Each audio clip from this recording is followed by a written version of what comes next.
So what's up sa inyo mga ka-farmers? So today's video mga ka-farmers is papakain tayo ng ating mga baboy. Yan. Yan. At sa lahat po ng mga nag-aalaga ng mga baboy, alam naman natin na sobrang mahal na po ng feeds ngayon. Siguro may rollback man, pero hindi masyadong kalakihan yung rollback. Pero at least mayroong rollback po sa ating mga pagkain feeds. So itong video na ito, tuturo ko sa inyo kung ano yung pinapakain kong alternative dito sa aking mga alagang baboy. So bago yan, intro muna.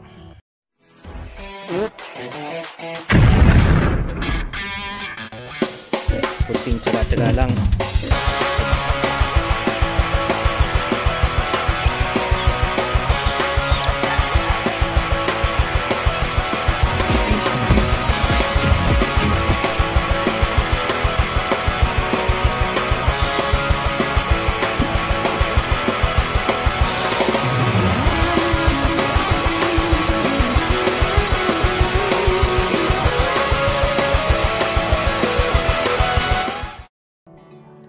Mga ka-farmers, napunta tayo dito sa likod. Yan, ito yung kulungan, tapos dito tayo sa likod. So ito yung alternative na pinapakain ko po sa aking mga baboy. Yan, number 1 po dyan, itong mga saging. Yan, yung mga saging na yan, isa nga pinapakain ko po yan sa aking mga alagang baboy. So papakita ko sa inyo dyan sa ating screen kung ilang percent ang crude protein ng ganitong saging.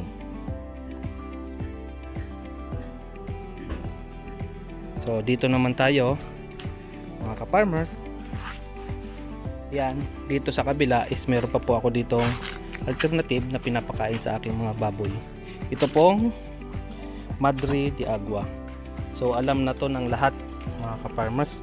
So medyo mataas po yung crude protein ng Madre de Agua. So yan po yung pinapakain ko sa aking mga baboy kapag wala po akong pambiling feeds. So papakita ko sa screen kung ilan po yung percent ng crude protein po ng Madre de Agua.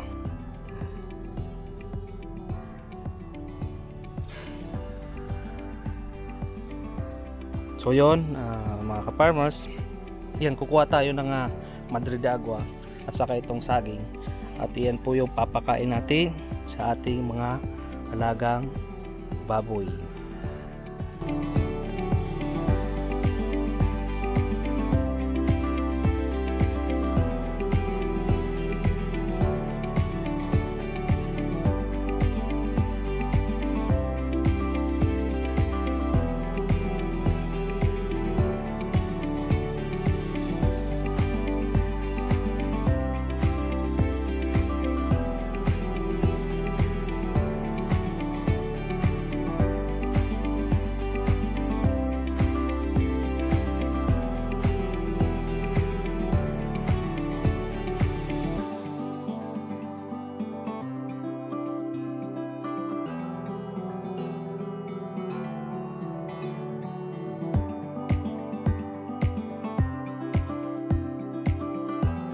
So yun mga ka-farmers, hugasan muna natin bago natin siya ipakain sa ating baboy.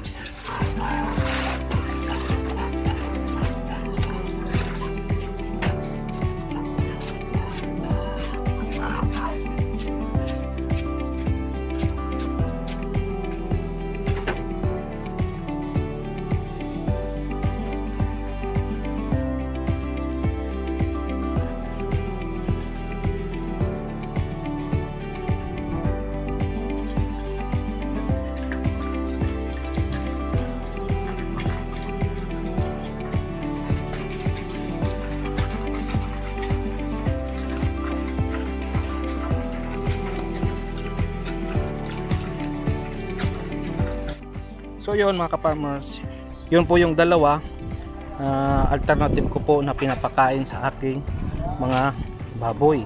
So meron pa pong iba. So hanap tayo dito. Pwede nyo itong gamitin mga ka-farmers lalo na kung kayo ay baguhan pa lang. Ito po, itong dahon ng ipil-ipil. Itong dahon po ng ipil-ipil, yan po.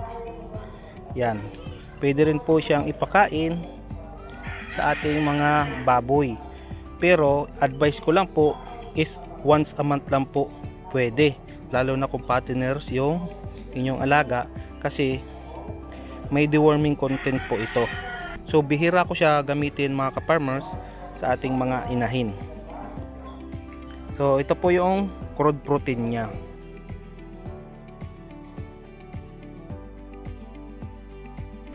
And then ito pa po, isa pa po sa mga alternative na pwede pang ipakain sa ating mga baboy, itong kangkong.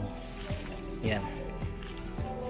So yan, isa pa po ito sa mga alternative po na pwedeng ipakain sa ating mga baboy, itong kangkong or water spinach na tinatawag.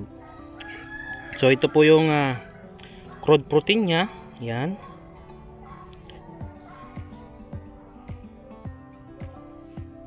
So yon. So apat na po yung pwede nating alternative na pwedeng ipakain sa ating mga baboy. So meron pa po ako rito, isa pa. Ito mga ka-farmers, yan. Yan. Yan po ay tinatawag po na mulberry. So pwede rin po itong ipakain sa ating mga baboy, yung talbos lang po. Yan, pwede po yan. Hindi lang po ako nagpakain nito kasi konti lang po ang ating mulberry. So ang mga pinapakain ko talaga mostly sa aking mga baboy, saging at madre de agua, kasi yun po ang mas maraming tanim po dito sa aking munting farm. So itong mulberry po is konti pa lang siya. Yan, konti pa lang po yan. Tapos nandun po, yan, magugulang na. So kaya hindi po ako nakapagpakain ng mulberry, pero pwede po itong ipakain sa ating mga baboy. So ito po yung crude protein po ng mulberry.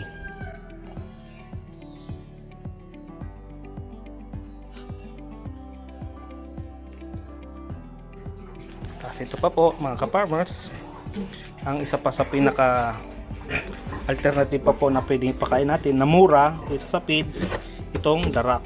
Yan. Yan, yung darak.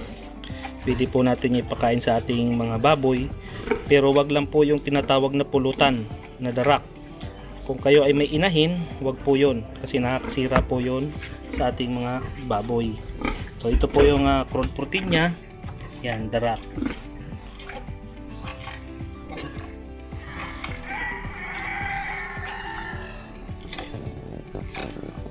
Lumalabas na siya, kala niya papakainin siya ng darak eh. At lumabas ka dyan, mami pig. Yan, tapos na silang kumain. Meron pa po mga ibang alternative na pwedeng ipakain natin sa ating mga baboy, mga ka-farmers. So yan, papakita ko na lang po sa ating screen. So tignan nyo na lang po yung pwede pa nating ipakain sa ating mga baboy, at kasama na po dyan yung crude protein content.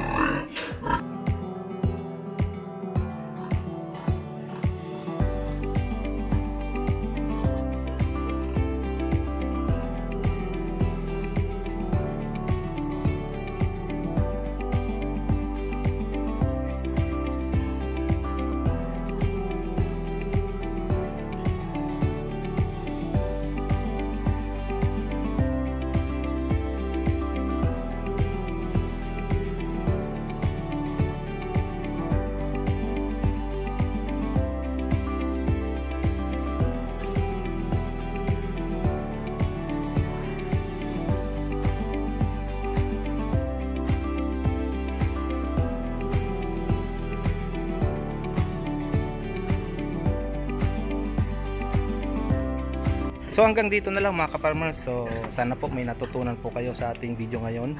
So sa lahat po ng mga nandyan nanonood, thank you so much po. Huwag po niyong kalimutan na mag-like at mag-subscribe sa ating channel. So kung meron man po kayong suggestion or comment sa aking mga video, pwede nyo pong mag-comment po below sa ating mga video mga ka-farmers. So hanggang dito na lang po. This is Nairicos TV. Bye bye. Love you all mga ka-farmers. Hi, Nairicos TV. Ako nga pala sumigit lang. Like, comment, share, and subscribe kay Nairicos TV. Nairicos TV. Shoutout sa'yo. Like, comment, and subscribe. Power!